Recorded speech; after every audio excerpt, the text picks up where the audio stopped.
My name is Maxwell Benjamin Reimers. My nickname is Squid. This is my culminating task presentation for GLS 101.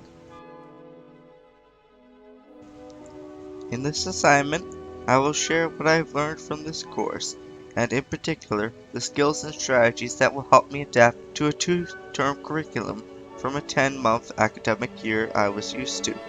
Time management is my Achilles heel. That's why I need some good strategies.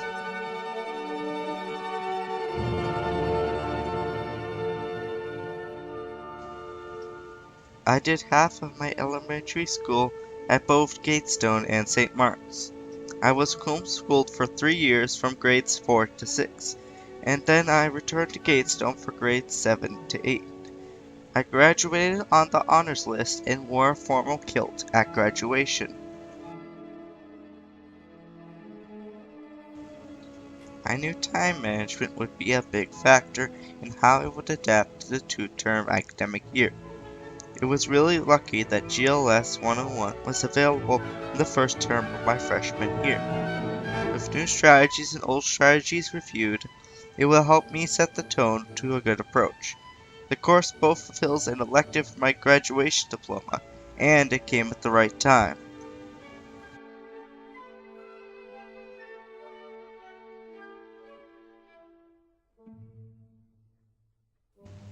The KWH-LAQ strategy is like a detective formula. Each step gives you clues. The first step is to start with what you know and decide what will satisfy your research. Like any good detective, you need to know what resources you can tap to solve the unknown. While investigating, new information is uncovered. You can then decide what you will do about what you've learned. That includes deciding if you've got more mysteries to uncover. Setting goals helps you think about where you want to be in the long run. It also helps keep you focused and motivated to get to the end point. The biggest bonus about setting goals is that it helps you organize your resources and research to make the most of the time you have to achieve your goal. Planning is very important and is bound by a due date. Break down a project and plan it out. Then it becomes easier to handle. Break down the goal into milestones, and milestones into tasks. Break down the due date according to how big each milestone is. Think of a milestone as if it was a puzzle piece. The printed side of the puzzle piece is all the organized research you did. The tasks would be each individual color you had to use to make the print on the puzzle piece. On their own, the tasks don't amount to much.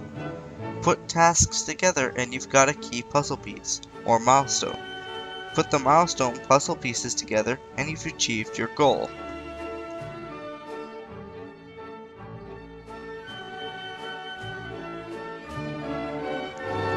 Software gets my work done and makes it look nice.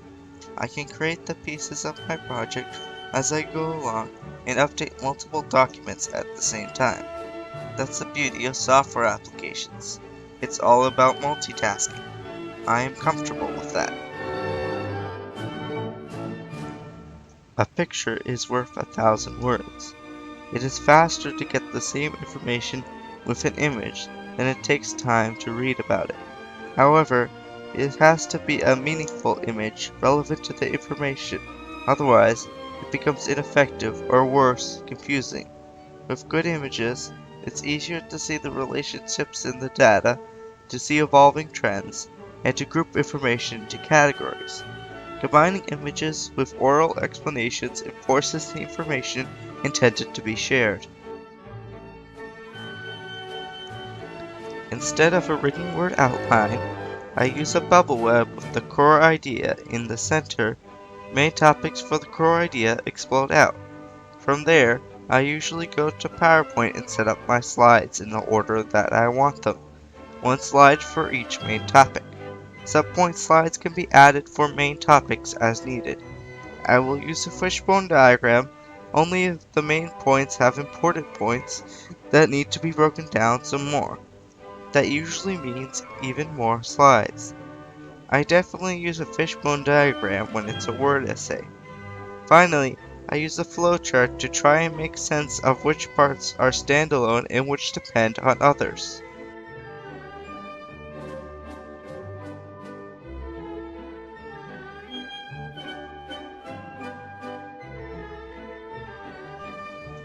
Bad group projects can happen.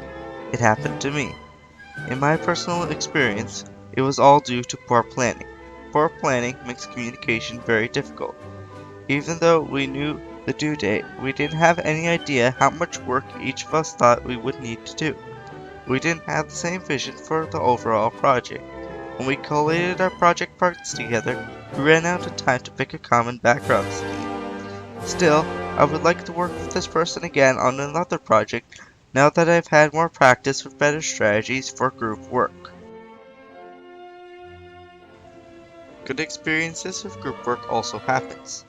In December, I was part of a group of 4 people doing a big project. What I liked is that we organized right away. Since we did it together, we then each had a copy of the overall project.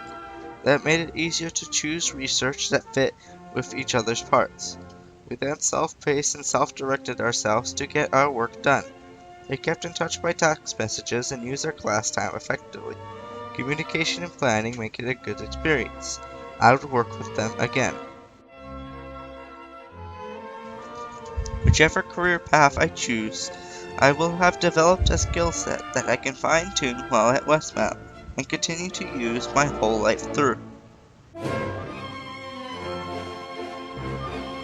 I visited 3 booths during Career Week. I decided to find out about video game developer because I was interested in seeing what kind of work goes into making that product. I am now convinced that I would not like the job of making video games. It doesn't sound like the workers are appreciated for their talent since they get assigned jobs that have nothing to do with programming. It also sounds like they don't have long-term jobs. It's mostly contract work. This is not the kind of work for me. I would not be happy in that kind of work environment. Plus, I don't like the idea of not having a steady income.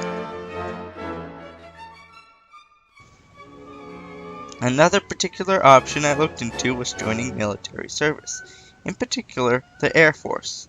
The only way joining the RCAF makes sense for me is if I already have a university degree. With a degree, you could join one of the military elements as a commissioned officer and get better pay and better opportunities. Also, if you don't have a degree, then you can only climb to the highest non-commissioned officer rank. That's below captain. You can't go any higher. You do receive training as an NCO, but never with the same kind of career opportunity you would have if you started out as a captain. The final career booth I visited was for the position of engineer. About 50% of my relatives are in a science field, from engineering to physics to applied science. I really like to be an engineer or a physicist, or maybe even an engineering physicist. I share a lot of common personality traits and interests as my relatives in the science field, so I think it's a natural tendency for me to want to do what they do. That's why every course I choose at Westmount has to not only fulfill high school diploma requirements, it has to be courses that are going to help get me into good engineering school. Doing well will be up to me.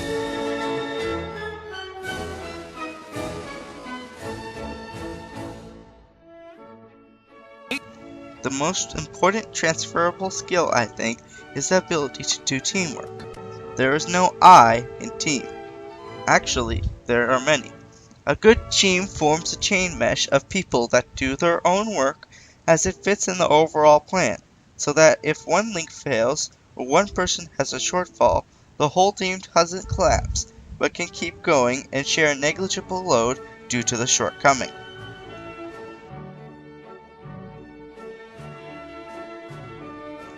Another skill set to have is the ability to do long-term planning.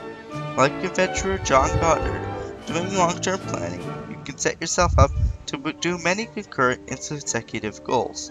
If you only did one project at a time, you would not have a long enough lifespan to achieve all your goals. Experiencing life is a lot better than watching it go by.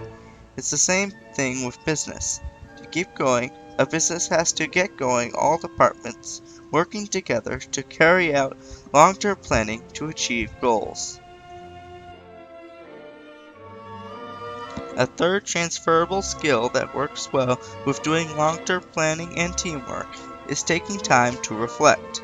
The reflection tool is a really good way to objectively evaluate what worked well and what was way off.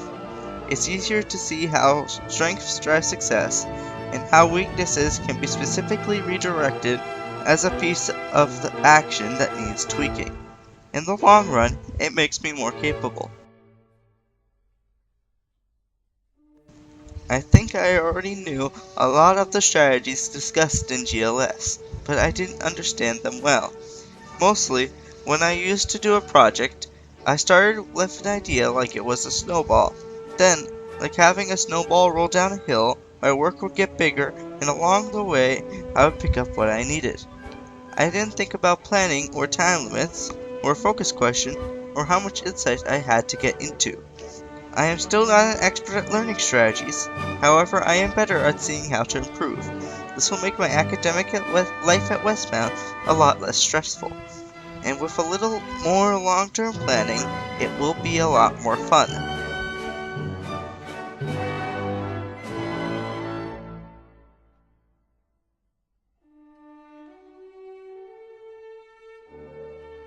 And that's why they call it egg white. Whoa, Hey, I don't like it. Hey, watch the shell. I don't even understand. What's that thing? What's she I don't doing? understand What's going on? I don't know. You should really tell another one your jokes. Whoa, where are they taking Steve? What's she doing? Where's Steve going? What? I don't even. Okay. What?